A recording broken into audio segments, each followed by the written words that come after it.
So I'm out here at Swine Creek today to show you one of my other favorite wildflowers of the springtime.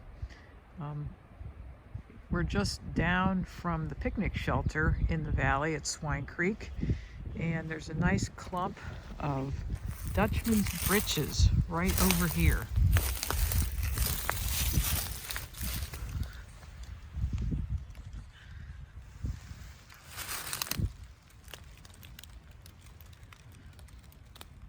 So Dutchman's breeches is named because of the flower blossoms, which look like little pantaloons that have been hung out on a clothesline to dry. It has this nice frilly green leaf with it. And let me see if I can get a little closer to these blossoms here. See if they're... So, nice white blossom with some pale yellow at the bottom of the blossom. These plants are toxic. There is a toxin inside them where farmers who would graze their cattle near where Dutchman's breeches grow, if the cattle were to eat this plant, the cattle came down with what were known as the little blue staggers. And there's a narcotic, toxic chemical in the plant which causes the cattle to stagger around like they're drunk. And so it was not something that farmers wanted their cattle to ingest. The Native Americans didn't really have any uses for this plant, but in pioneer medicine it was used to treat urinary problems, and it was also used as a poultice for skin diseases. So it has an interesting little history with it.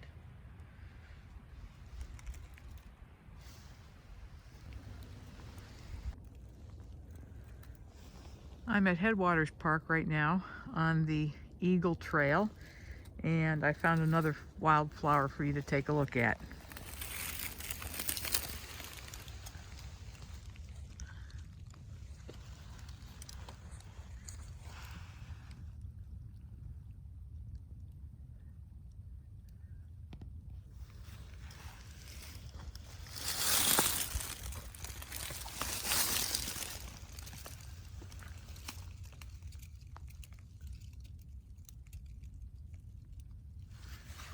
Does this plant remind you of anything? How about that frilly green leaf? So this plant is called squirrel corn, and it's the one that gets confused with Dutchman breeches. But look at the difference in the shape of the blossom, where the Dutchman's breeches had those little pointy pantaloon-like blossoms. This one has blossoms that are more like bleeding heart. It's called squirrel corn because if you were to dig up this plant on the root, you would find corn-colored corm, C-O-R-M, and it looks like a piece of corn. And why is it called squirrel corn? Well, it grows in places where there's squirrel habitat, so that's how it got its name.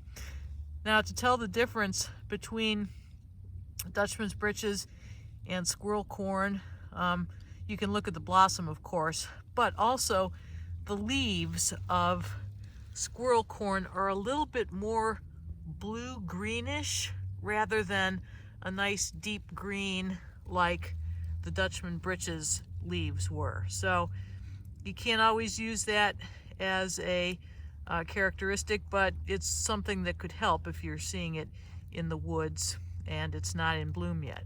So there's squirrel corn for you.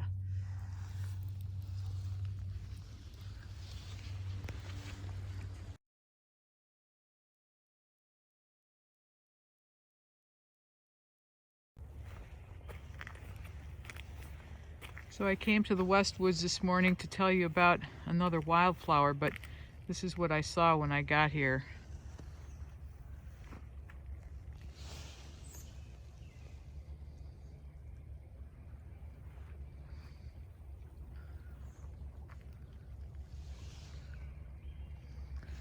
So you'll just have to wait until the next wildflower segment to find out what I was going to tell you about. Oh well.